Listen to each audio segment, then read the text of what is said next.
Alrighty, what's up, StockTwits Nation? I am not Katy Perry. I am Tom Bruni, editor-in-chief of StockTwits. I'm here with Shay Boloor, co-host as usual. We've got Michael Parekh, the AI whisperer. We've got a special guest, Sean Emory from Avery Co.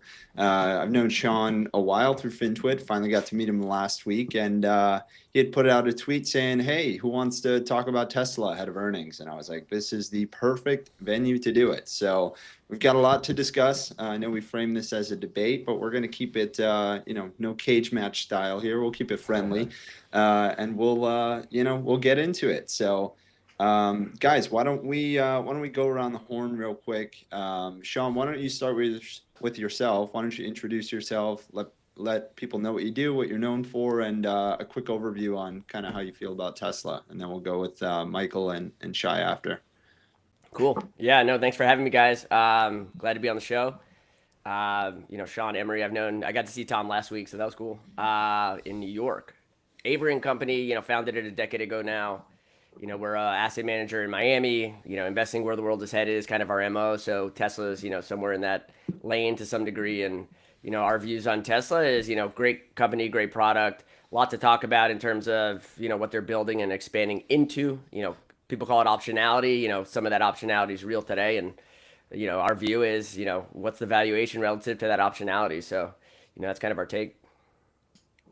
Nice. And Michael Parekh, how about you? I know you and Shay have some opposing views on kind of the Robotaxi side and who's going to win. So excited to hear about that. But how do you feel overall about Tesla?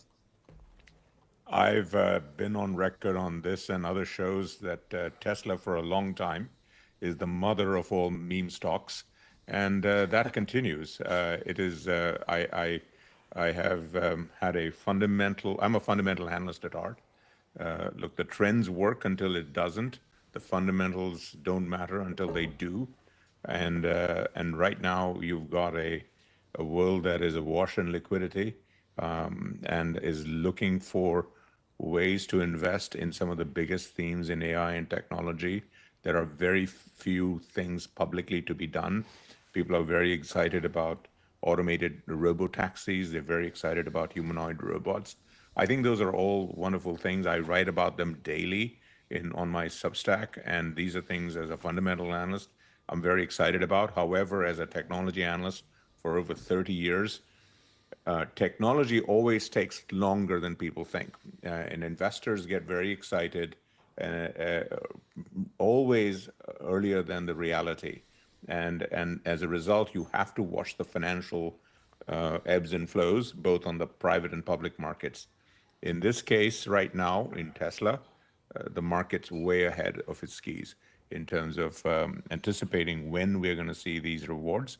And Tesla right now is benefiting from all of this with a $1 trillion market cap relative to the Mag 7s. To me, it's still the fundamentally most overvalued Mag 7 out there, and we'll get into it. But and by the way, I think their product is also lagging relative to other EVs, not just on auto driving, but in the quality of their product, especially as you start to see what's happening in China, which is the one thing that we ought to be watching, specifically as an analyst. China is the biggest auto market in the world, and they are so ahead of everything we're doing in EVs and autos and self-driving. And most people here are not even focused on that. It doesn't matter until it does. So I'll stop there, but hopefully that gives you a sense of where I'm coming from on this. Yeah, absolutely. Tesla and meme stock. I think we found our resident bear for the debate, and we'll pass it over to Shay. Shay, Future Equities. You guys are focused on, growth and what the future looks like. What are your thoughts on Tesla? I mean, Michael said some very valid points. I think the one is he's a fundamental investor. There's always different types of investors. If you're a fundamental investor, you will cry if you look at Tesla stock right now. Like, it does not make sense. However, if you're a growth investor and you're all about capitalizing on the early disruptors and secular growth themes, this $1 trillion bet is something that is, but if they solve what Elon's trying to solve on physical AI, which in my opinion is the greatest TAM in mankind history, $1 trillion is going to be nothing, but there is an Elon premium, always is, on Tesla stock. And right now, like, if you want to exclude all that AI software part of their business, like, it's only a $150 billion business with their automotive and energy storage. That's all it is. So right now, being at $1 trillion, there's a pretty big premium. But if you look at the private markets, like Perplexity is about to, not Perplexity, I think it's Anthropic, about to raise $100 billion. I think the most private rounds. Like, there is, fundamentals are taking a backseat right now in this AI race on these companies because, in our opinion at Futurum, we do believe there's an infinite demand curve for AI. It's not going to be a type of like a product release and everyone's going to start came out and it's going to be latest and greatest. Like, AI is going to be an essential component of everyone's life forever now. So there's going to be somewhat of an infinite demand curve that needs to be factored into these early disruptors. And nobody in the world is trying to tackle AI on the hardware and software side like Tesla is. It's a moonshot. However, if you look at Elon's track history, he shoots 100%. So if he does solve that, it's almost too not erratic. It's too detrimental to bet that he's not going to than he is and miss out on this opportunity. But there's opportunity cost at play. Like, it hasn't moved in 4 or 5 years. I got into Tesla very late 2 years ago. So, like, I am a newbie with the Tesla stock, but I think it's one of those names where you can only pick on choose how many companies on one hand that have not moved in the past 5 years. Tesla's one of those who might be an early disruptor in these growth themes that really hasn't ran yet. So it's worth the risk, in my opinion. All right, so we've got our, general optimist, we've got our general pessimist, and then we've got Sean, who's playing both sides of both sides of the aisle, depending on the I'll agree when I want topic. to agree. Yeah, exactly. All right, we got a good group here. I think the best way to tee this off, we've got Tesla reporting earnings next Wednesday, I believe, after the bell. Keith, why don't you pull up the year-to-date performance chart of the Mag 7? I think this is, as Shay alluded to, depending on what time frame you're looking at for Tesla, it's been a frustrating few quarters, few years for shareholders. But long term, Tesla has obviously outperformed a lot of these, excluding NVIDIA. So we've got Tesla down 20-ish% year to date. We've got NVIDIA at the top, and then we've got everyone in the middle. So we've got Apple and Tesla down at the bottom. Heading into earnings next week, Keith, if you want to throw up the fundamental chart, throw around the F word here for you guys. We've got their revenues coming from automotive and then everything else that they do. So we're kind of at this place where automotive revenue is falling, and that's kind of the concern. And then we've got these other segments that are not at the point where they're generating significant revenue. So heading into earnings next week, what are you guys watching? What is going to matter for this stock in terms of its short-term price action? Michael, I see you got your hand No, up. no, Why don't you- I will let the others chime in first, but I do have some thoughts on the auto piece relative to expectations. So I'll come back in. I do. Can you go back to the old slide real quick? I just want to make one quick comment. The difference between these Mag 7 names, the bottom two, they got kind of penalized for stuff that were out of their control. Apple with China, Tesla with EV credit removal. So there is a caveat on why they're underperforming. It's not as much of business execution, but that's I want to add that color. But I'm gonna pass it to Sean so he can speak first on your question, Tom.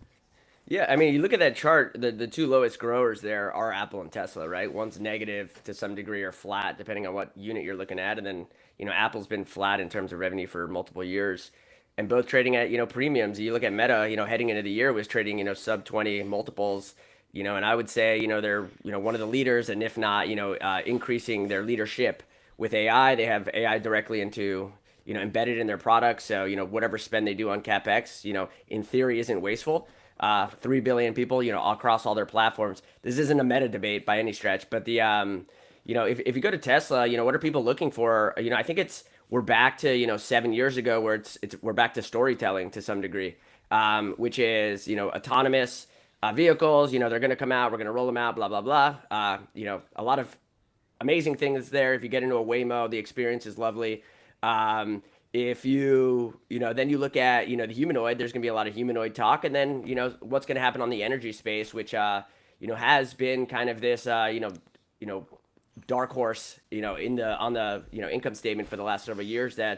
You've seen margins expand, you've seen revenue expand, pretty dramatically. I think that's going to slow down here in the next, several quarters. So where's going to be the uplift, for Tesla? So that's kind of like, it's back to storytelling, and it's whether, the bulls that sit there and like the story, there's enough of them to, essentially hold up the stock for time being. Last point, Shay could be right in terms of the idea of, Tesla being great, but, Cisco, people were right about it, but it took up until here recently for them to, get back to their, 1999, 2000 highs. Microsoft, peaked in 2000, and it took them 14, 15, 16 years to get back up to those highs. So all important stuff as we think about future, but also valuation. I think those are great points. If I could trouble you to put the Mag 7 chart up again, I think it's an important framing, because as investors, we look at this stuff both in terms of absolute performance and relative performance. And on a relative basis, the Mag 7, we are in what I call the mainframe era of AI, because to play in AI, you need massive amounts of compute. To have massive compute, you need massive energy. So every one of these companies, with the exception of Apple, is literally spending $50+ billion a quarter. So hundreds of billions of dollars a quarter, a year.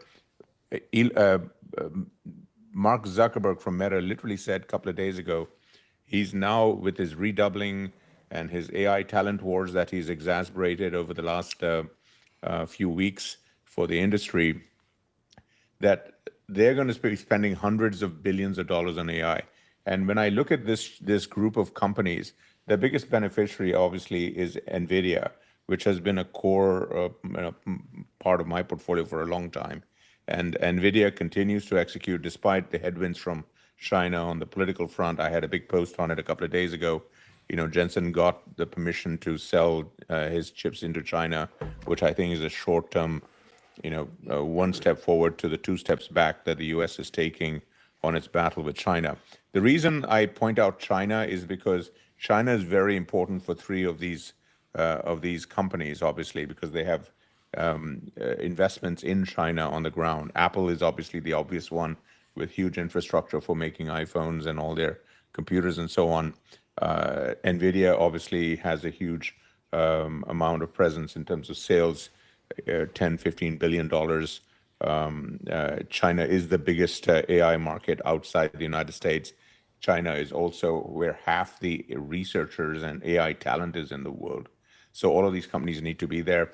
And that also brings us to Tesla, which has one of its core gigafactories, the battery, everything is in China. So China is a big exposure for the whole industry. If I look at the Mag 7s, I've got a pair trade going on my side where I'm short Tesla and Microsoft, and I am long on the active side, Google and Apple. Apple, I think, is the least appreciated name on the AI side, and Google is the one I think that has the best full stack position right now. Meta is very important to highlight here because as much as we talk about Elon, remember, don't forget, Elon and Zuckerberg almost had a cage fight 2 years ago. They were doing this MMA thing, etc. In 25 and 26, these two companies are going to have a cage fight on AI capex. They're gonna if Zuckerberg is accelerating, which he is, spending $100 billion or more on AI infrastructure a year, guess what? Who's going to have to keep up? Elon. As wonderful as Elon is on executing on his fundamentals, that he's putting space rockets up there and Teslas, he's done extraordinary things as an entrepreneur. I give him that. The problem is he's the poorest one of these seven. Regardless of Elon being the, quote, richest man in the world, he is the poorest one. He does not have the cash to compete at the levels of any one of these companies. And so as a result, what are you seeing? 3-4 days ago, he's literally taking $2 of the $3 billion on SpaceX's balance sheet, private company, one of his biggest positions, to fund XAI, to build more AI data centers and buy more NVIDIA chips from Jensen. He literally, there's rumblings of him also tapping the bank at Tesla, which has 16 plus billion in cash, to take some of that over to XAI. Now, if you're a believer in Elon, that's great. But as an investor, the only thing as a public investor, if I'm owning Tesla and I don't have any stake in any of these other companies, guess what? I'm on the outside. There's something called fiduciary responsibility. And Elon, it works great for him to just mix and match and take things from here and put it there, et cetera. But it doesn't do well for shareholders. And why am I pointing this out? All of this is fine when all these charts are up and to the right. When there's a bull market, there's momentum, everyone is happy because everyone's along for the ride. Microsoft is at the highest relative valuation in the Mag 7s right now, other than Tesla, at a 35 plus valuation. And I can get to my bear case on Microsoft if you guys want later. But just since we're talking about Tesla, the Tesla piece is interesting because he does not have the tens of billions of dollars. He does not. He's going to have to raise it. And I would say OpenAI, which is not even in the Mag 7, has a better shot at raising tens of billions of dollars than Tesla does, given how far behind he is on EVs. His auto driving is behind the technology stack. Everyone laughs at Waymo. If you want to do Robotaxis, please just buy Google and Uber and do a pair trade against Elon on Tesla, because you're going to see the Robotaxis on that side. Everyone just focuses on these YouTube videos of these cars driving themselves and so on and so forth. That is the tip of the iceberg in terms of Robotaxis. To do Robotaxis, you have to clean them. You have to manage the fleet. That's a whole different business. Guess what? That's what Uber can do with their infrastructure. Elon has this dream. He tells us, he's like, it's Tom Sawyer painting the fence. He tells you, oh yeah, if you buy a Tesla, it's going to go work for you while it's parked. You're in your office. It's going to pick up passengers and come back. And I looked at the research. I went to New York City cab driver companies and LA cab driver companies. Most of those companies are personally owned.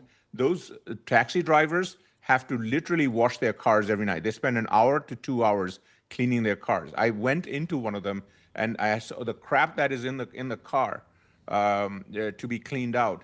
It's just so by the time you do the economics, if you say, okay, I'm going to have my Tesla Y or 3 being driven around all day and it comes back, guess what? My family is not going to, I'm not going to want to put my family in that car. It's going to be dirty. If either I'm going to spend 1 to 2 hours cleaning it, or I'm going to have to pay someone 10 to 20% or 30% of my revenue for the month on that car to clean that car every day. So no one thinks about the That's where the logistics. humanoid. I was going to say that the comes in. physical labor is going to get Well, replaced in 10 okay, years. so With now, the okay, humanoid. so if you want to get onto the robots, I've done a huge amount of work with robots. We are so far away on the robots. The robots, it's going to take 20 years, and I can walk you through fundamentally why. It's not even clear that humanoid robots are going to be useful. I was an early investor in things like Roomba and so on. The most interesting robot we've got after 20 years are little vacuum cleaners in our homes. Okay, Yeah, and that the stock delivery was robots, right? crap. And the delivery yeah, those robots. are, Okay, let's talk about them. Amazon, if you want to do robots, go invest in Amazon. Over 1 million industrial robots, the biggest installation of robots in the country outside of China. China has over 2.5 million moving industrial robots for warehouses. On the delivery side, Tom, that you're talking about, again, it's a fantasy. Amazon spent 8 years, billions of dollars trying to do delivery for pizza and all this other stuff. The logistics are not quite there. Yeah. So these are wonderful science fiction stories. They're going to work over time. We're going to be startled how different our visions are going to be to the reality when it happens, but we're not there. The market on the public side is being sold a future that's way over there, a mirage, and we're getting excited about it, and we're way overpaying it. Today, just to bring up the car chart that you had for Tesla, most fundamental sell-side analysts today, if you look at their research, the best ones, Adam Jonas, Morgan Stanley, etc., the car part of the Tesla business is worth less than $200 billion on fundamentals. I think Shay mentioned earlier, 150 billion. But there's a lot of storytelling here. There's a lot to unpack based on what you said. Before we get too far off base, I think there's some breaking news. I think Keith has got in the chat. Uber and Lucid Motors announced next gen Robotaxi partner program exclusively for the Uber platform. Uber is going to invest $300 million in the stock. So again, this is a competitive space. It seems like Uber is making several bets across the EV space to take on Tesla. So again, I think the story that we're seeing here is getting a bit more challenging as more and more competitors come in. Shay, do you have any immediate reaction to this news, or does it kind of change your short-term view of Tesla and the story they're telling?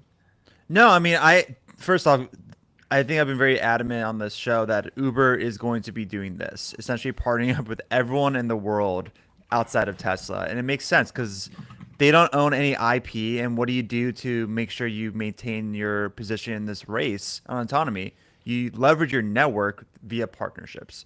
So I think you're going to see a lot of these kind of partnerships going forward on like every single company. Fine, Tesla, you don't want to use Uber's network. We're going to pull that lever because you won't. And Uber's going to be in a really great position. I think that the market's violently offsides on calling out for the demise of Uber business model for the next couple of years, like what Michael's saying.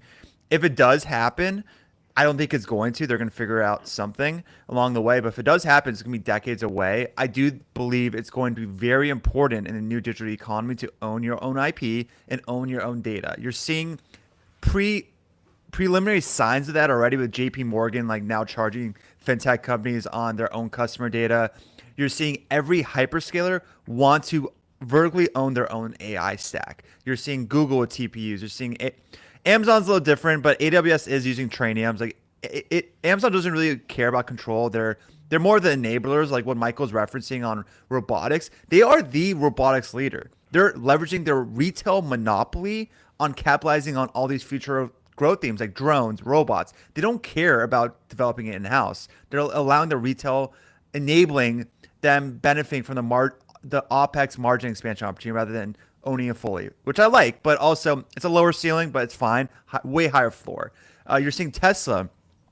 Yes, it's very futuristic, but like they are following the same suit as Google on trying to vertically own their stack, where Dojo is like they're working towards Dojo. It's not there yet, but eventually they're going to, I think, have their own hardware side that's going to be hopefully training their XAI that's going to be merged with Tesla. I don't like that's another debate, but hopefully they merge together. They also have that consumer face with all their cars and data that they have in house. And what's the other? Microsoft's, I don't know. We'll talk about Microsoft. I'm on the Michael side of it. I'm kind of bearish, but also like it's hard to be bearish on what they have in the enterprise space. It's just, I think something's gonna have to pull on that open AI Microsoft relationship. It can't be the middle ground like it's been. It's going to kind of diverse in one way or another, and it's a game of chicken. You have to wait it out. Either way, going back to your point, Tom, for Uber, this makes a lot of sense. It doesn't penalize Tesla's autonomy moats because this is expected. Like what Tesla's trying to solve via autonomy is something that nobody else is solving. It's like really, I don't know. I'm trying to think about how you describe it. It's like Tesla's trying to solve autonomy, like how a human would actually drive, if that makes sense. Like no more LIDARs. Like they're truly using the two lights as two eyes. It's very sci-fi. You're right. It's not there yet, Michael, but it might be there eventually. Either way, the autonomy vision on Tesla, I'm like kind of skeptical on the timeline on that. It's mainly humanoids. Like if the humanoid component, which Michael, again, you're disagreeing with, but I think that there is going to be, we're experiencing multiple super cycles right now. And I think that physical AI is the next derivative of the digital AI. And when that does occur, there's so many benefits in the world that's going to cause. A perfect example is inflation. Everyone hates inflation. What's the biggest deflationary lever that can be pulled is automating all these warehouses to make the consumer goods cheaper because you don't have to pay for that labor. That's something I do believe that's going to get some kind of federal push to accelerate. And I don't know what that's going to mean for humanoids, but as soon as humanoids crosses that finish line, I can promise you every major player is going to buy thousands of humanoids to capitalize on the OPEX expansion. But timeline is always the biggest variable in that calculus on when that's going to happen. Michael, I see you're teed up, but before we get into, I want to switch back to the long-term view in a second. I just want to close out with Sean on kind of the short-term outlook and earnings. As Shay just mentioned, there's a lot of pieces of the puzzle that are kind of in progress. None of it is like complete, and so you're making a bet essentially that all of these different components will come together at some point in the future and kind of create this vertical stack that Tesla can own. So, Sean, in your view, just to close out the earnings conversation, what is the story next week that the bulls or bears are looking for that will kind of get this stock to move? And does it almost matter less about the, actual numbers that they report, and is it more to do with the external factors of Elon and politics and China and all of that? So what do you think that investors or yourself are looking for next week to kind of move the needle for this for the stock? Yeah, I mean, a lot of good points, and I would love to communicate dialogue with some of the other points that they were referencing. But the next week again, like I said before, it's we're back 5-7 years ago where how many cars were delivered and sold, matter much less today because ultimately, even if you listen to sell side, analysts, a lot of the embedded value is sitting inside of autonomous. And, everything from, 50 to some saying 80% of the value is what is being attributed today.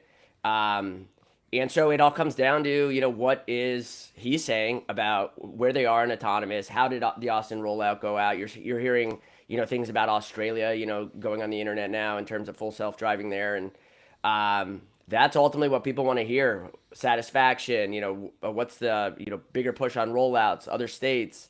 I think those are the things that will move the needle higher. Also, the conversation on, what he's doing in DC and, whether he's in or out.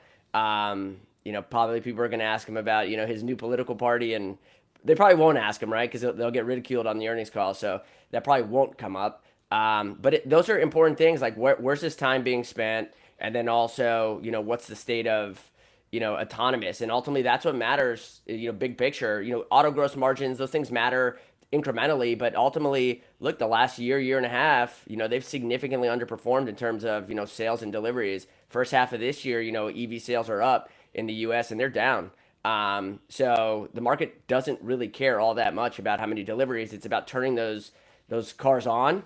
and making them full self-driving, and you either believe in that story or you think Waymo, which I think Waymo's in the driver's seat here, within that. But again, that's the short term. We can kick it back to the long term if you'd like, but I definitely have some comments on some of the stuff. Yeah, like why don't you kick off the conversation about kind of long term?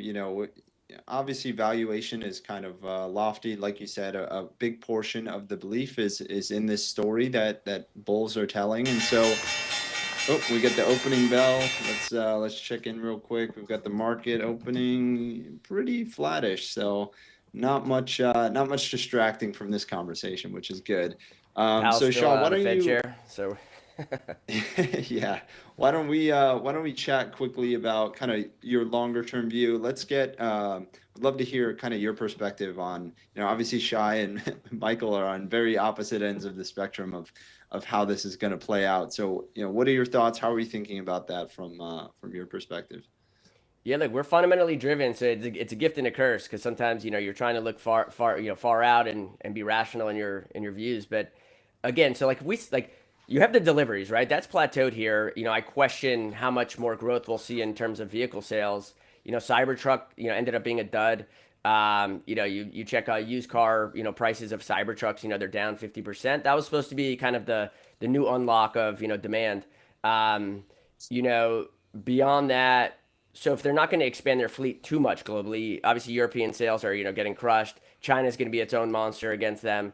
50% of Tesla sales or vehicles that are out there today come from California, and I don't think that's necessarily Tesla's friend these days.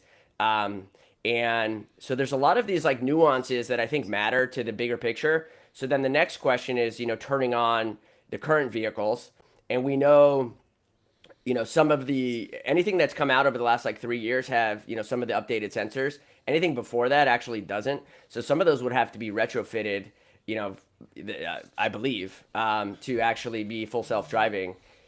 Musk has focused on humanoids and on vehicles, full self-driving of like these general purpose, robots, let's say, where, again, I'll save the humanoids for something else. But, if you look at the fleet today, the way we ran the math was, okay, let's take Uber, let's take Lyft, let's take taxis. How many rides are they doing in a single year? Combined in the U.S. there, it's 3 to 4 billion rides. Then you take that to someone like Tesla, and you say, okay, well, how many miles can a fleet run 24/7? There's peak times, and how many cars would you need? And we came up somewhere between 300 to 450,000 vehicles. Clearly, they have the fleet out there to match that. This is nationally, right? So this is you have to get jurisdiction approval and federal approval and all these other things, to be accepted across the country. But then you take the revenue per mile, and I'm getting a little wonky in terms of the numbers here, so it's mental math here. But there you say, how many cars would you need, and then how much would it cost? And generally speaking, it would cost Tesla roughly like $30 billion to build this fleet out. And then revenue per mile, is it $1? Is it 25 cents? Like some have put out there. That's not that much money. And ultimately, what you get out is like 400,000 cars making about 90 miles a day. That's them just max utilization, and you get a number that is 40, 50, 60 billion dollars in revenue. That's not $1 trillion market cap, and that's probably why you don't see multiple $1 trillion in Google in terms of embedded in Waymo. So I think the Waymo investor is being somewhat rational, and the Tesla investor is not. So like that's my take on like Tesla, and then again there's energy storage and some of the others, but I'll leave it there and open it up for that view, which is it's not that big of an opportunity when you actually think about it from the car autonomous vehicles revenue wise. Yeah, Michael, and, like, profitability. Great points all around, Sean. Let's stick with humanoids aside. Let's stick with the immediate issue, which is kind of the Robotaxi fleet and all that. Michael, from your perspective, is how do you see what Sean just kind of laid out there? Let's go back to fundamental principles here, because a number of things that are being tossed around. Shay mentioned autonomous. Tesla has the best autonomous. That's not correct. Tesla does not. The best, even Waymo is not the best autonomous. We are, there's a scale. You guys can research it. It's a level 5 scale of self-driving, L1 to L5, and we are at the best estimates around the world at level 2, meaning uh, cars that can be driven with human supervision, where even in a Tesla today, a Model Y or 3, if you're driving the thing, it's going to beep at you because of what Sean mentioned. There are national and federal and state laws on permission on auto driving. The the level 2 means that humans have to be behind the wheel and touch the wheel every few seconds. Otherwise, the thing stops. If you look at the Austin demo that Shay mentioned, that was a farce because those were 20 cars maximum where you had a Tesla representative in the right-hand seat. It was the same car that I can drive in my Model Y with the self-driving, but yet because it's in a small radius of approved area that can drive Austin, they have a supervised driver and it's the same car, no separate software, no separate auto software, which is being allowed to drive passengers in the backseat around Austin with the same level 2 driving. Okay. And why is this wonky stuff important? Is because everyone is assuming that this self-driving stuff is right around the corner. It's in the next 2 to 3 years. I'm talking level 5, which means you can drive, the cars can drive themselves on any road, in any weather, anywhere in the country. We have a huge country. Look at where even the Waymos are. They're in 7, 8 cities. They're partnered mostly with Uber. They're mostly in sunshine states. They're mostly in places where the traffic is mappable. These are essentially trams without the infrastructure on top of them. This is level 2 driving, and that's very important to understand from a bottom-up technology point of view. And yes, everyone knows. Shay mentioned, yeah, Elon for a long time ago said, okay, I'm just going to do self-driving with cameras, no LIDAR. So his cars have 8 or 9 cameras. Okay, compare that to Waymo, it's 40 or more sensors, most of the LIDAR, which is radar, which is, by the way, if I'm putting my life in a self-driving car today, okay, and you're telling me, oh, trust the Tesla versus the other one, this one has 8 sensors, that has 40, guess what? And same price, I'm going to pick the Waymo. Okay, I mean, if I give you 2 computers and I'll tell you this one has 1/3 the processors of the other one, which one are you going to pick at the same price? Okay, this is human nature, and most people just assume, oh, it's Tesla because of Elon. It's not. It's a crappy product. Today, the Chinese are ahead on LiDAR. They have solid-state LiDAR chips, which, by the way, the US companies have not yet caught up on because of all the trade curbs and so on. China is way ahead on LiDAR. What's going to happen is Elon at some point is going to have to acknowledge and take back his position on LiDAR. He's going to have to retrofit all his models with LiDAR sensors because the market is going to demand it, because that allows a whole additional layer of drivability to take it to level 3, level 4, level 5. When you look at autonomous driving from a technical point of view, what it needs to really do to provide the reality versus the dream, we are years away. We are years away. So yeah, I like that Uber announced a thing with Lucid. Uber is actually the best position because they know how to run a fleet. And by the way, this business of running cars so that they're going to make money for you, this business of fleet maintenance is a very important one. One of my former partners at Goldman ended up running Hertz for a couple of years, a few years ago. He did the largest bet of his career and he lost. He bought a whole bunch of Teslas for the Hertz fleet. You can look it up. They lost billions. One of the biggest issues was just the maintenance on these things. Post the thing. This was not even auto driving autonomous fleets. This is just, you can rent a Tesla and a Hertz. The maintenance part of self-driving cars is something that is not looked at all. And Elon has Uber no clean solution its for it. fleets? Uber, the drivers clean their fleet because Right, they're getting 30% of the economics, so they're cleaning their fleets. They're like today's taxis. No, they don't. Yeah, the people. But the they people. will have to. But they don't have like they fleet will have to management. invest. They will have to invest in that. That's billions more than the 30 billion that you're talking sure. about. Okay, so all these, billions here, billions there, it adds up to real money at some point, as they say. And on top of that, Elon also has to come up with 30 billion, Sean, to your argument, to do what you're talking about on the Robotaxi side. But then he has to come up with 50 billion to come up with the AI data centers to compete with Meta, who is literally talking about 5 gigawatt data centers for Meta AI. And Elon wants to compete on that. Elon has long forgotten automobiles. He's not sweating today necessarily about his earnings call on cars. If he talks about cars, it's going to be a couple of sentences. He's going to basically wave the flag around autonomy and robos and all this other stuff and robots, humanoids. These are all 10-year dreams. It's wonderful. I love him. I was a huge fan of Isaac Asimov and robots and I, Robot. And go watch the movie, read the books.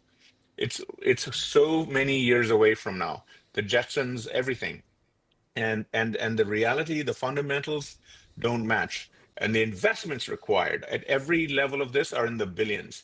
And so then look at the balance sheet, not just of Tesla, but all of Elon's companies together, the private and public ones, and just think about that relative to the Mag 7 chart and their balance sheets. Tesla, Meta just announced this for the first time. They're going to raise 25 to 30 billion dollars in debt for the first time. Remember, this is a company that's got $100 billion cash flow, right? And they're going to go into debt. I mean, you think Tesla and SpaceX and anything that Elon has the ability to raise that kind of debt for all these investments we're talking about? So yeah, get excited about the opportunity, guys, but then think about the margins and the viability of the business. At some point, investors are going to have to run those calculations, and especially in the public markets. And when you do that, the numbers they don't come together. And he knows it. To emphasize your point on the LIDAR, Sterling, I think Anderson from Aurora, he founded Aurora. He was full self-driving, created it at Tesla. His whole thing is, if you listen to him speak, right, he believes there has to be that fusion between the two. And they're obviously already commercially, accepted in Texas, where you're at, running, a couple 100-mile trips already commercially with fully autonomous, with some of the biggest, commercial vehicle, PACCAR and some of the others out there. So he, listening to him speak, he has no skin in the game on autonomous from anything else other than driving his business. And he's been a big believer that you need to have the a fusion mentality. And again, cost curves will come down. So at the end of the day, 20 years from now, the cost of LIDAR is going to be everyone talks about Waymo spending 150,000 per vehicle. Part of that has to do because they're Jaguars. Part of that is they're trying to make sure it's 100% safe. Today, based on what they have a $100 billion war chest, so they can fund this thing. To infinity. They print, basically Tesla's cash, every year, in cash flow. So emphasizing that. Sean, they could sell 10% of Waymo in this market, yeah, and get a $50 billion valuation. I have posts up there on why Google should be actually thinking spinoffs on a proactive basis. And this is one where investors would eat it up. I mean, one of the reasons Tesla's valuation is where it is because people have no other major public ways to invest in this from a retail point of view. And if we gave, and those opportunities presented themselves, which they will, because this is also capital intensive, we're going to see other ways to invest. I mean, look at Oracle. I'll give you another stock that is not in our discussion. Oracle was a database company 2 years ago. Now it's being used as another way to invest in AI data centers like CoreWeave. CoreWeave quadrupled from its IPO, from to over, to the levels that it is, because people want to invest in data centers. Oracle now has one of the highest premiums. We don't talk about it as a Mag 7 because public investors want to invest in the data center piece. And so at some point, these companies are going to say, hey, we got to raise all these billions of dollars. We're telling Wall Street that we have the cash flow. But at some point, Wall Street is going to say, hey, guys, why don't you have these guys? It's like, sending my teenager off and saying, go sell some yard signs and make some money for your walking around money. And Waymo's going to have to do it. And these other companies are going to have to do it. And when that happens, guess what? Investors are going to have other options besides Tesla to put their hopes and dreams on robotaxis, on humanoid robots into other companies. And when that happens, the Tesla multiple also compresses. So I just want to point that out. Right now, this is just an easy way to put a couple of Robinhood dollars into Tesla. Just to say, oh, I'm invested in robots and the future. But it's not real. It's a meme stock. Speaking of the fundamentals, right? And given that, if that holds true, that again, the valuation is supported by the story, and the next leg higher is going to be, or higher or lower is going to be supported by the story that Musk is able to tell. Do the fundamentals of the actual robotaxi business that you're talking about actually matter? Or is it, I could see a world where if they can just get even a small fleet active and running, that could be the catalyst to just send investors into a frenzy, because you show that incremental progress, and then get this kind of next Tom, hype cycle to come. it's a great question, Tom. But the thing is, I spent 30 years in my life in public and private markets raising money from institutional investors who are serious people. Serious people. Okay, they're not going to do this on a lark. What we're comparing apples and oranges. We're comparing retail investors who are very excited about the momentum of this and that, putting in $1,000, $10,000, $5,000 here as part of the thing. Bitcoin's going up, everything's going up, so rah rah rah. Versus raising, and Sean knows this. He's a serious investor. He's going to have people in his office that say, we're raising 20 billion, 30 billion, and he's going to have to make a commitment of 4, 5, 10% of his portfolio that's going to be invested in this stuff on the public side, for what. So what I'm saying is that, yeah, they need fundamentals, they need analysis, they need real numbers, beyond the back of the envelope stuff we do on, if Tesla's 2 million, 3 million cars are, 20% of them are robotaxis and this and that and the other. There are 20 million vehicles a year in America. I mean, Tesla is nothing compared to this stuff. And by the way, they're losing on the EV side. Their EV sales are down. We haven't even talked about the political baggage on the Tesla cars. They're down 40, 50, 60%. No one's paying attention to that. And by the way, as someone said on the call, Elon is still focused on his political ambitions. And by the way, if you want to see where Elon's attention really is, just look at his Twitter feed the last week. He had a flirty robot anime called Annie. He spent huge cycles on this. This is a flirtatious AI companion that you can get off to online, that you get as part of your Grok Super subscription online. I know it's a distasteful subject, but 30% of his tweets were on this subject. He just quoted a Michael Jackson song, which, by the way, remember, Michael Jackson was a pedophile, great musician. But what I'm telling you is, look at what is in this guy's head and what he's doing. Everything. I acknowledge his extraordinary entrepreneurship in terms of invention, but you know what? People can be great and not so great at the same time, and we got to keep that in mind. This is a man who is very smart, but he's got a lot of agendas, and most of his agendas right now do not fit with the agenda of the Tesla shareholder, which is the only public entity with its own set of fiduciary responsibilities. And by the way, it's still going to have, another 25, 30, $40 billion compensation package for Elon. And he's still doing things like taking Tesla chips and moving them to XAI.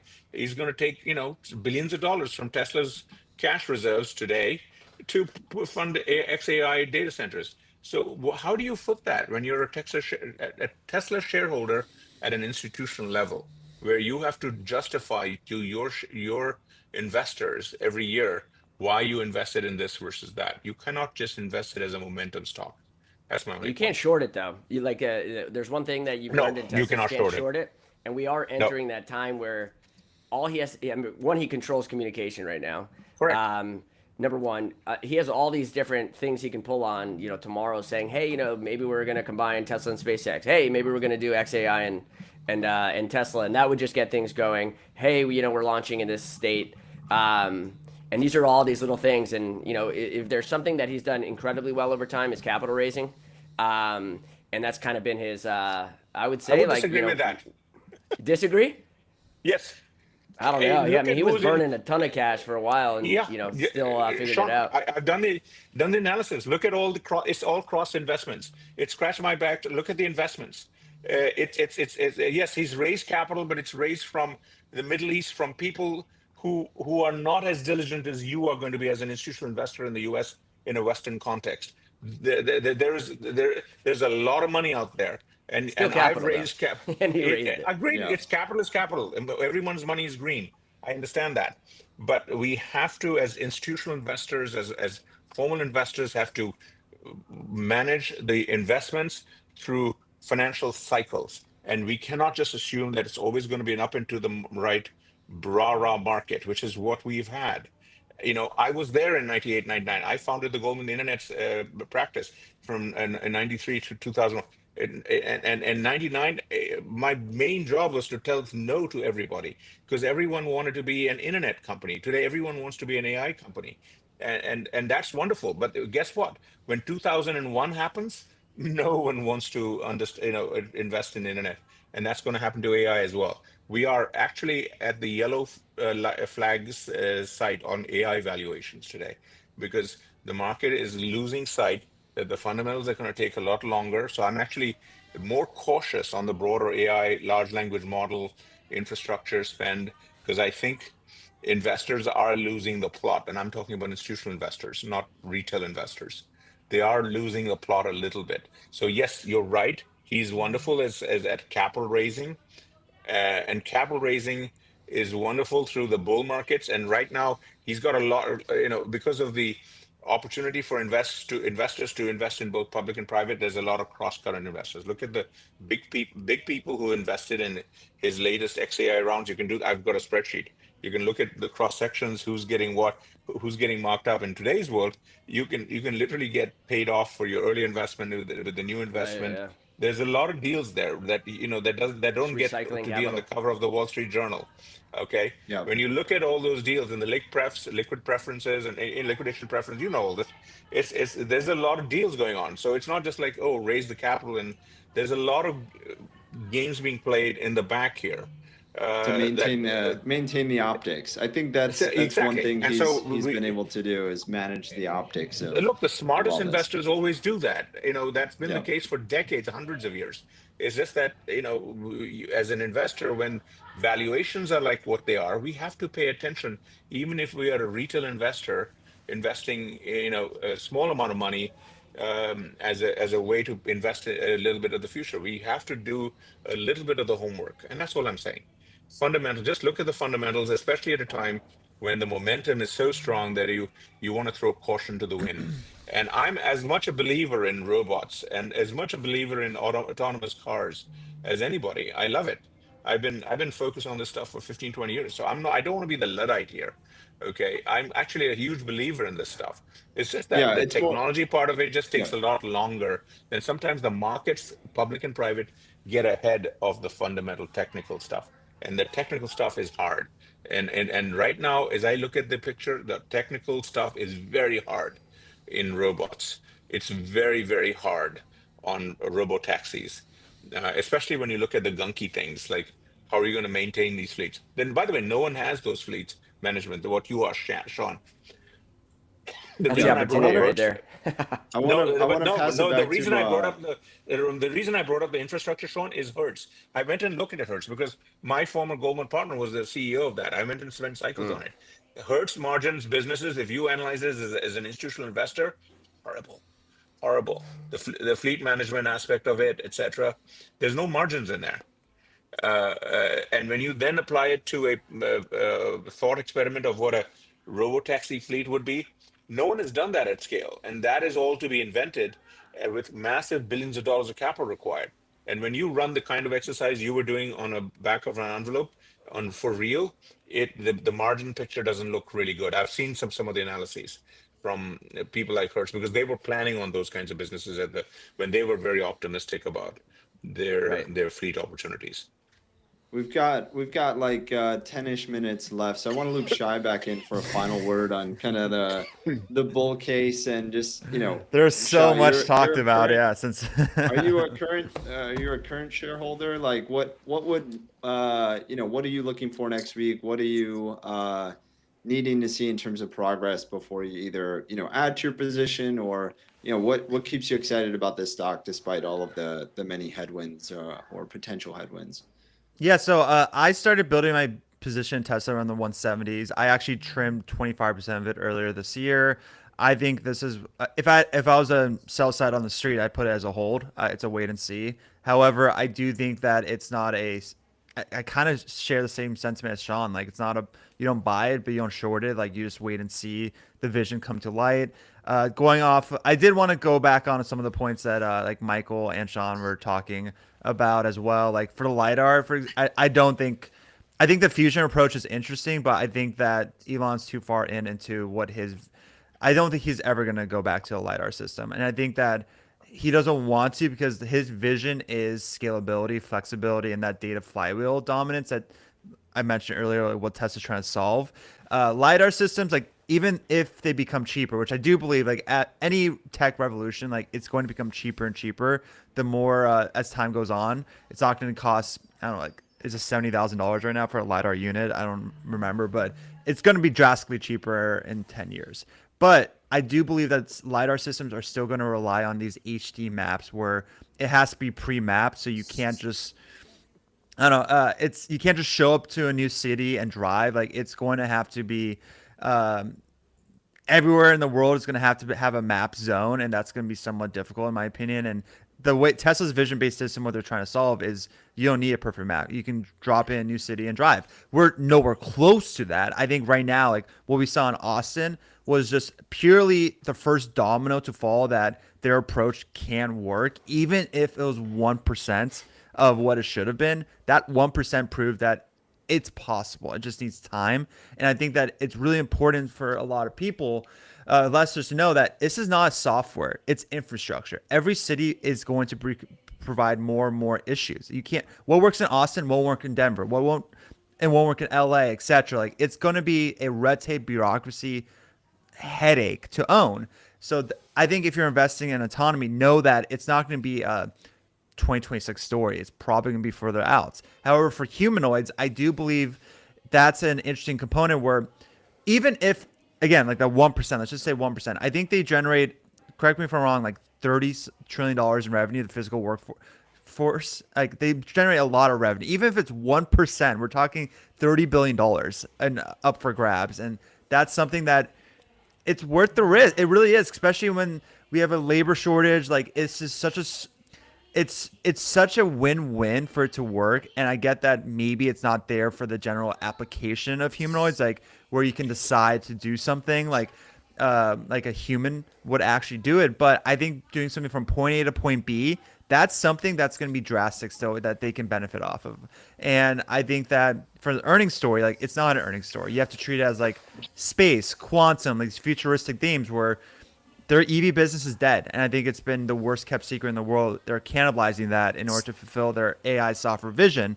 So, it's not an earnings story. Like it's probably not like what I think Michael referenced this earlier. Maybe a couple sentences, but he's gonna tailor it back towards what's going to be this futuristic view of what Tesla's becoming, not what it has been, and I think the biggest question is how long is that going to take, and nobody can answer that because it's so early.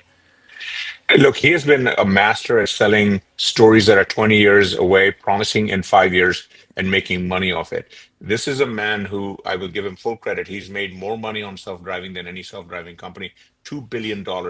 Because why? When I bought or you bought your Tesla, you had to pay $10,000-12,000 for the EV FSD with the promise that will work someday. He's been collecting that cash. Okay. And just now to your point, Shai, you're right. He's going from one shiny toy, which was the EVs and autonomous driving, to the next shiny toy, which is robotaxis, and the next shiny toy after that, which are humanoid robots. And all of those he's promising. Literally, look at his numbers that come out of his mouth. 1, 2, 3 million robots in the next 3-4 years. Those They're are going to be 10 headlines, to 15 yeah. years. No, but it's not just headlines. Okay, they drive the meme stock. They drive the investments. We can't just say headlines. People are buying the stock for $2,000, $5,000 on Robinhood or whatever. They're buying the stock because they say, okay, you know what? They're not going to do the work like we're talking about in the details. They say, I'll put a couple of bucks on it. It's no big deal. But the reality is, we can go back. The pattern is there, and the tech, and it's not just me saying this. You can go look at the analysis of the robot. Michael, just quick question. So let's just do the sum of parts game. Okay, sum of parts game. I put $200 billion conservative on energy and automotive. It's $1 trillion. You're seeing Anthropic at $100 billion valuation. Let's just say apples and oranges. Anthropic, no. Let me finish my part. So what would you value Dojo where it's at right now by itself? Zero.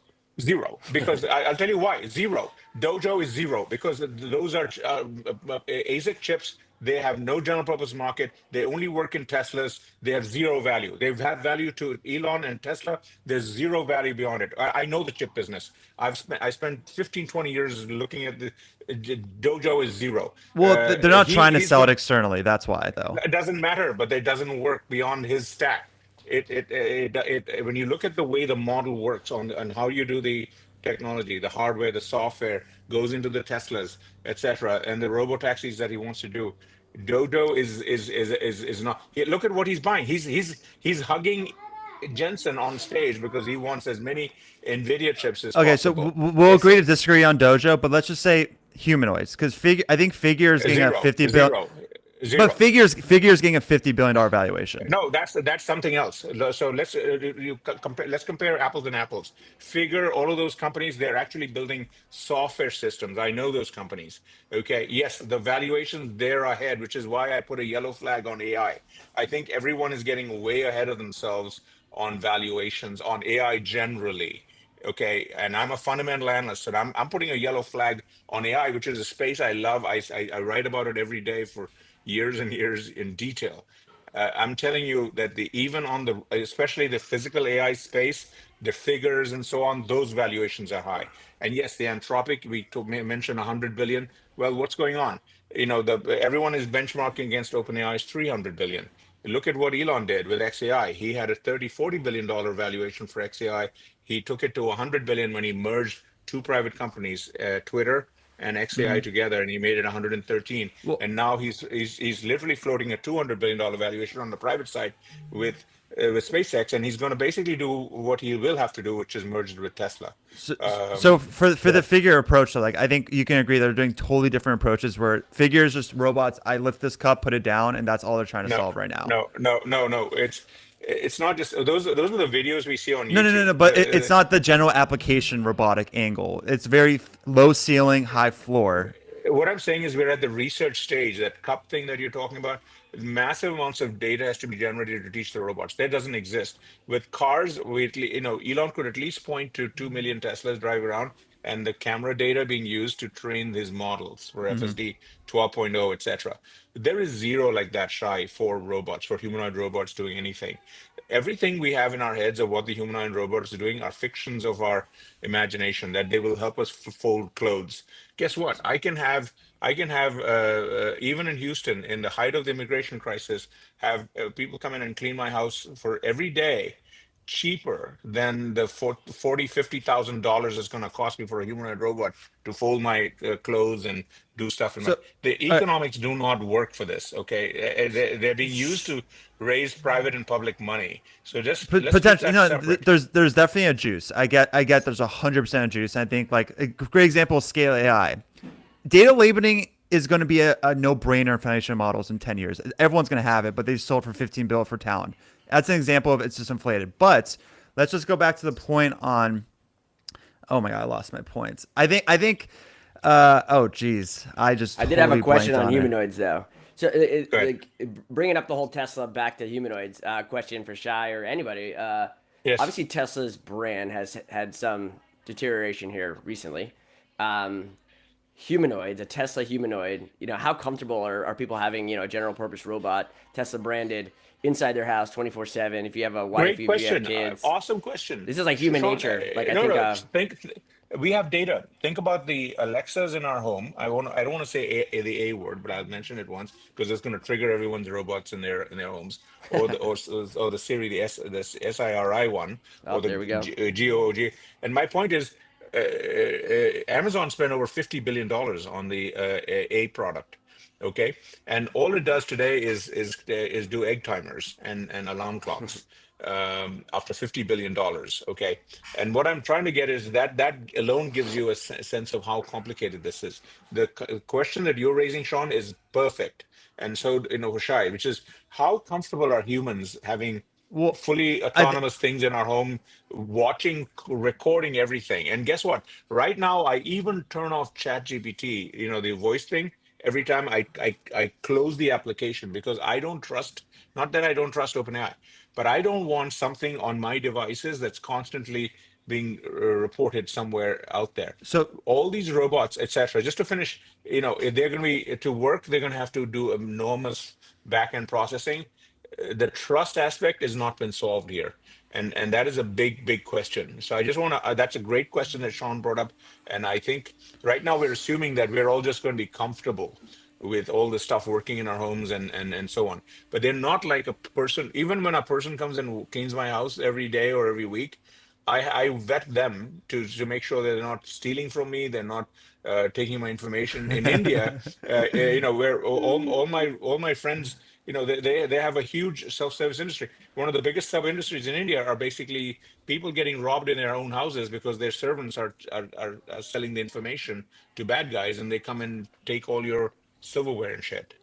It could be strange This at is night to have trust a is a robot real walking around important. your house. No, Yeah. no, I agree with you what you're saying. I think that XAI, which is essentially existential AI, is always going to be a concern with these things. But I think you're already seeing Tesla trying to solve that with a Kim Kardashian photo shoot. I forgot when that is.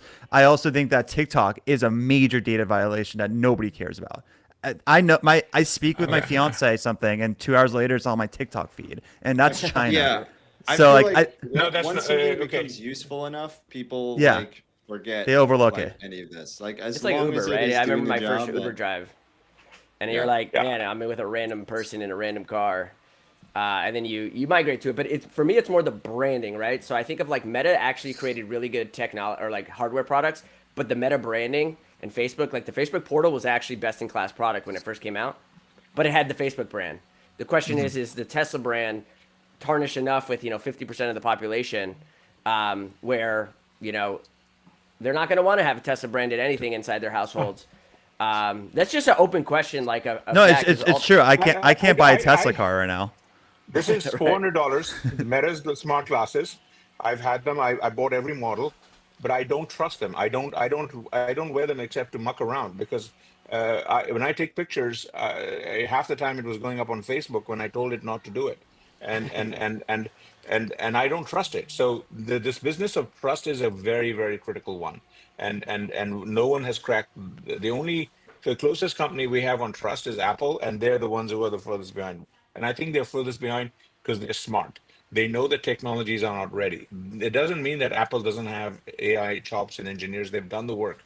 This is not about technology. This is about how to build the technology so that the trust can be maximized, because ultimately that is what is going to matter to people.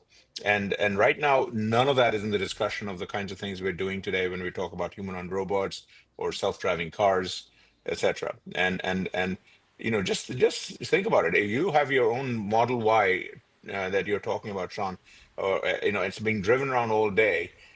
God knows what happened to it during the day. Oh, I wouldn't put my thing on a fleet. That's for sure. I just wouldn't have a car, and I would call it when I want to.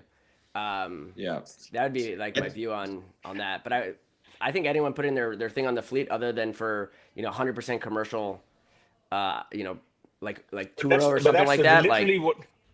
But Sean, that is literally what Elon is selling on the call. For sure. He will be talking about that. He will be Yep. talking about. He's been pitching people like me to give him $12,000, which I did once or twice, and I was one of the biggest idiots because I never got anything close to that $12,000 ever. He got No, my it's cash. it's okay. It's pretty good. It's just you have to like. I'm sitting there. It's not I have pretty to good. look It's forward like right now. I'd rather keep teaching my teenage cousins how to drive.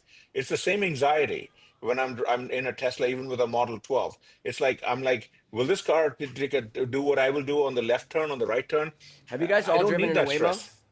Yeah, every that's, week, every week. Yeah. Oh, but it's it's like a, it's but that first Waymo is a iPhone moment tram. where you're like, man, this is like Yeah, it is, soothing. but it's a $200,000 Strangely soothing. vehicle.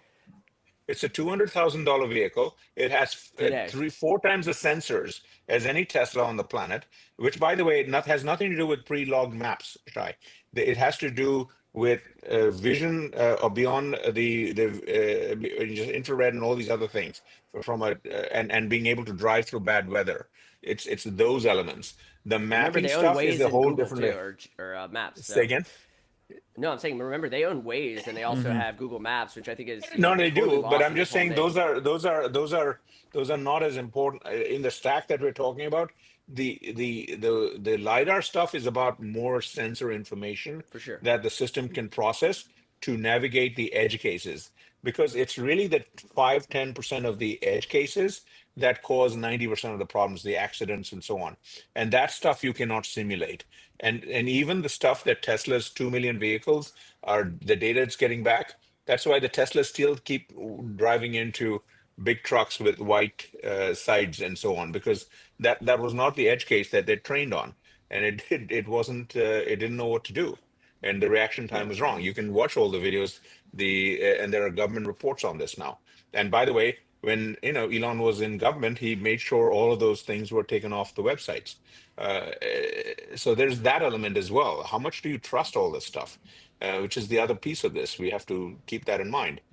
I think that's a great place to kind of summarize all this. What I'm getting as kind of the moderator with no dog in this race. Like, you have to trust in the story that he's selling, trust in the technology that'll get there, and then trust that it's going to deliver the value and the economics are going to work. But I know we're way over, but I want to end with two kind of rapid fire questions. Really Thanks, appreciate Tom. the discussion. We've got a lot out of this. Two things you can each spend maybe 30 seconds or a minute on. What is the craziest acquisition that Tesla can make, and at what price or valuation would you go all in on Tesla? Or is there a number where you'd say, back up the truck and get in there and buy for yourself? Sean, we'll start with you as the guest. The second one was the second question was what? At what price would you go all in on Tesla? Price or valuation?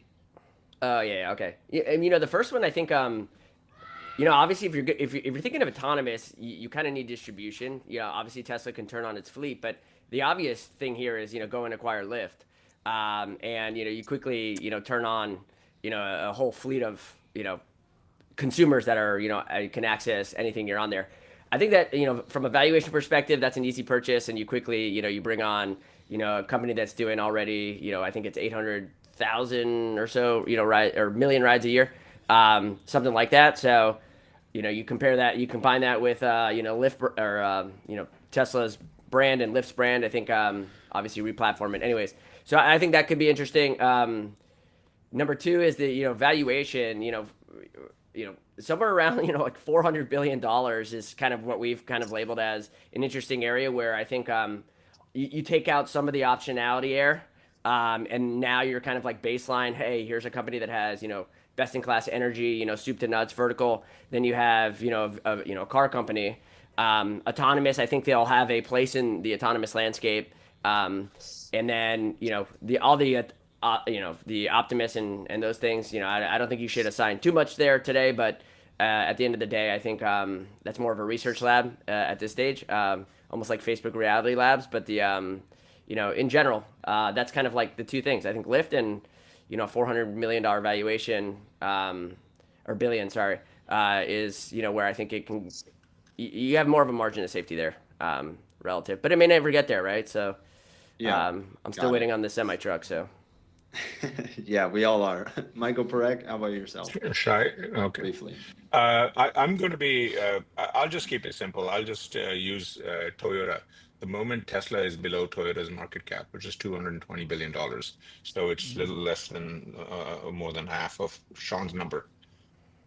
Because that's the auto business. Everything else is futures. And you've heard me talk about the futures. I think the futures are going to take 5 more years, whether it's robotaxis or the robots.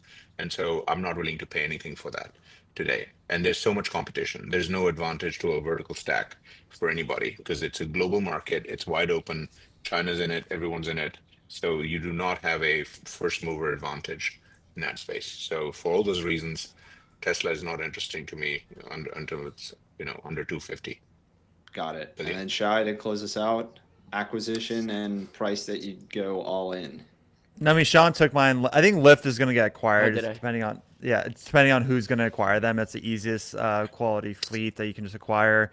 If I had to do some other answers, something on powering chips to help with a power constraint issue that's going to happen across Optimus and Dojo eventually. But price, I think 150. 150 and 1 to 180 has always been a great accumulation range. And I think at 150, what's that valuation? Like $500 million. Yeah. I think it's a great risk and reward. Still a premium on just the EV and energy business, but I think the Optimus and Humanoid and Dojo, all those sum of parts was around $200 to $250 billion. I think that's a good risk and reward. So I think go there. I don't think it'll get there. Don't get me wrong, guys. I don't think it'll get there. I think worst case, we're in a prolonged digestion period if the market holds up, and it just won't go anywhere for probably a couple more years. But yeah, that's kind of my answer to your questions, Tom. All right, And awesome, guys. on the business of not getting there, look, everything is, fundamentals don't matter until they do. And I remember, being in the internet cycle, running Goldman's internet operation from the 90s to 2000, when everyone was so in on internet, just like everyone is so in on AI and robotaxis and robots today. But when the light switch flips, it flips. It's binary. And I'll tell you, in 2001, 2002, 3, 4, 5. You couldn't sell internet to save your life. Those were the best times to invest. My best part of my career after the crash, and we will see that with AI as well. Maybe once, probably 2 or 3 times. So it's but it's not tricky. here yet. It's tricky because we're going to see a productivity boom that's going to cause a GDP No. bump. You don't think No. we're okay? Interesting. All right, Yes, guys, it we will. gotta Yes, hold it will it there. shine. That's another conversation. Yes, I'm a huge believer in productivity bump, but I think it will take longer. I did the analysis on this. Productivity bumps happen take again longer than the technology. So it's a right. I agree with it. I've had huge discussions with economists on this. We can do a separate show on it. It's a great topic. But I I think don't we've think got it our will next, happen in the next 2 to 3 years, which is what we're talking about. Thank you. All right, awesome, guys. Well, this has been a huge value for everybody. I've learned a lot as kind of the independent person here. So, Sean, appreciate you hopping in and joining us. The StockTwits community really appreciates your insights. You can find Sean on Twitter and LinkedIn, a couple other places. And yeah, we'll have him back on soon. But Tesla earnings next Wednesday. Keep an eye out after the bell. We'll see what the story and the trust factor is. But for now, we'll leave it there, and we'll catch everyone back here tomorrow for your normal daily rip. Tom, thank you. Shay, Appreciate thank it, you, guys. Sean. This was awesome, a lot of fun, and I hope it was entertaining. Yeah, for sure. Definitely. I enjoyed it, man. I think we all had decent perspective, so good stuff. Awesome. Take care, all.